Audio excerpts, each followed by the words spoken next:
बिस्मिल्लाहिर्रहमानिर्रहीम। अस्सलाम वालेकुम नाज़रीन, मैं हूं बशीर और आप देख रहे हैं हमारा यूट्यूब और फेसबुक चैनल एग्रीकल्चर फील्ड। अल्लाह पाक से उम्मीद है आपसे और ईमान की बेहतरीन हालतों में होंगे। दोस्तों, इस वक्त मौजूद हैं गला मंडी सियालकोट के अंदर। यहाँ पर माल्टा जो है वो आप देख सकते हैं स्क्रीन के ऊपर पलियों में बांध कर माल जो है वो लाया जाता है। 60, 80 और 100 दाना पली में मौजूद होता है। मुख्तलिफ रेट लगते हैं बोली पर। आज हम आपको बोली दिखाएंगे माल्टे की।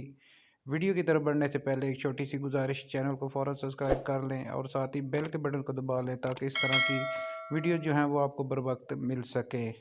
तो आपको ले चलते हैं बोली की तरफ।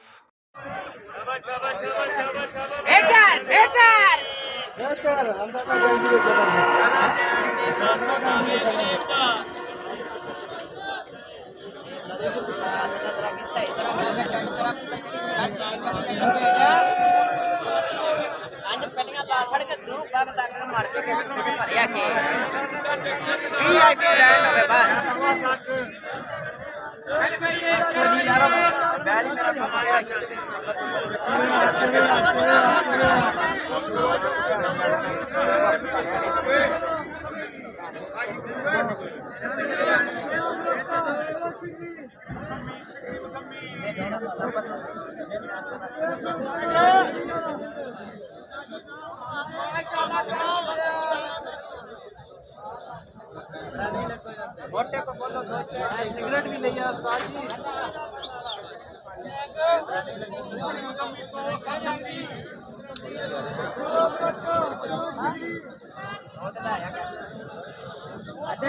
एक पली देना को पैसे फड़ने ने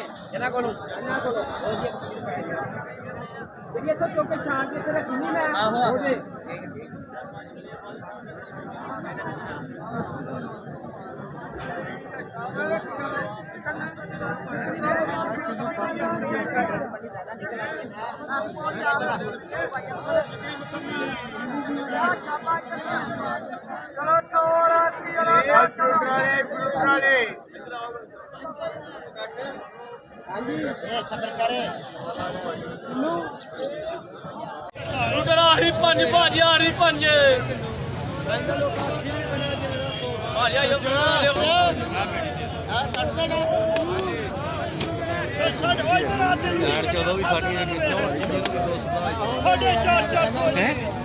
चौट पहले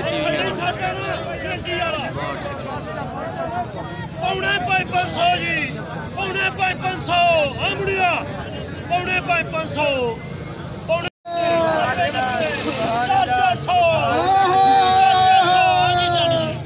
400 जी, 80 दिन 400 80 दिन 400 जी, 400 कल विधान 4-4 1 4-4 2 4-4 2 अल्लाह बिस्मिल्लाह पढ़ के 3 400